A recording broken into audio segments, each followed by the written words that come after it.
दो बैलों की कथा। झूरी किसान के दो बैलों के नाम थे हीरा और मोती। दोनों डील में ऊंचे, देखने में सुंदर काठी के और काम में दक्ष थे। बहुत दिनों से एक साथ काम करते करते रहते रहते दोनों में भाईचारा हो गया था। दोनों एक दूसरे को चाटकर और सूंघकर अपना प्रेम प्रकट करते। कभी कभी दोनों सींग भी मिला लिया करते थे, विग्रह के नाते नहीं, केवल विनोद के भाव से, आत्मीयता के भाव से।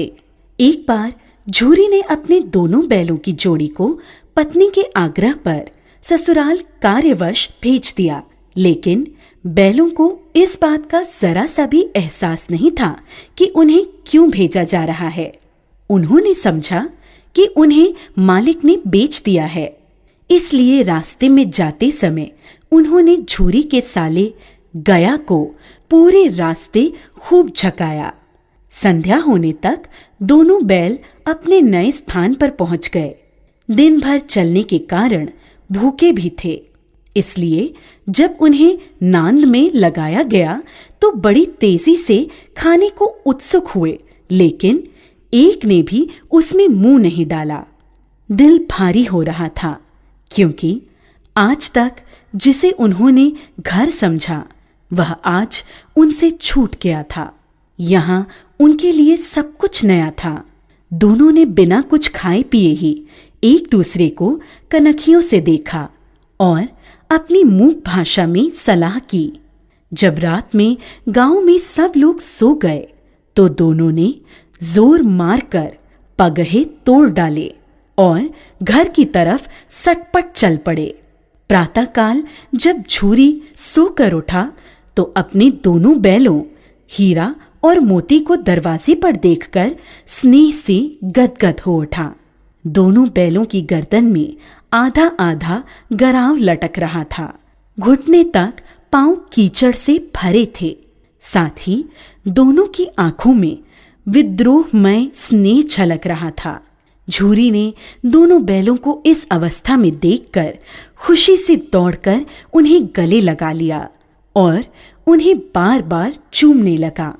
यह दृश्य बड़ा ही मनोहर था, लेकिन झूरी की स्त्री ने बैलों को द्वार पर देखा तो जलबुन उठी। बोली, कैसे नमक हराम बैल हैं कि एक दिन वहां काम न किया, भाग खड़े हुए। परंतु झूरी अपने बैलों पर यह आरोप न सुन सका और बोला, नमक हराम क्यों है?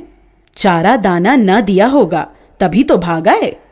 स्त्री ने रोब के साथ कहा, बस तुम ही तो बैलों को खिलाना जानते हो, और तो सभी पानी पिला पिला कर रखते हैं। झूरी ने पत्नी को चिढ़ाने के ख्याल से कहा, चारा मिलता तो क्यों भागते। दूसरे दिन झूरी का साला गया फिर आ गया और इस बार उसने उन्हें गाड़ी में जोत कर ले गया, जिससे वे उसे रास्ते में परेशान न कर सकें।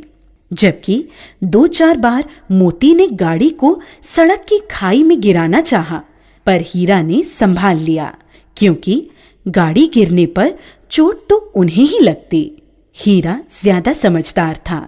संध्या समय घर पहुंचकर दोनों को मोटी रस्सियों में बांधा गया और कल की शरारत का मजा चकाने के उद्देश्य से उन्हें फिर वही सूखा भूसा दिया गया, जबकि अपने घर के बैलों को खली, चूनी सब कुछ दिया गया।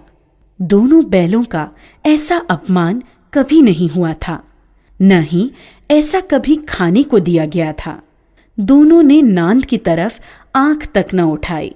अगली सुबह गया ने दोनों बैलों को हल में जोता, पर दोनों बैलों ने अपनी जगह से न हटने की कसम खा ली थी। वह मारते मारते थक गया, लेकिन उन्होंने वहां से अपने पैरों को टस से मस तक नहीं किया। इस प्रकार हार मानकर गया ने उन्हें नांद पर लाकर बांध दिया। दोनों के सामने आज भी रूखा सूखा भूसा ही डाला गया। दोनों चुपचाप खड़े रहे। घर के लोग अभी भोजन कर ही रहे थे कि एक छोटी सी लड़की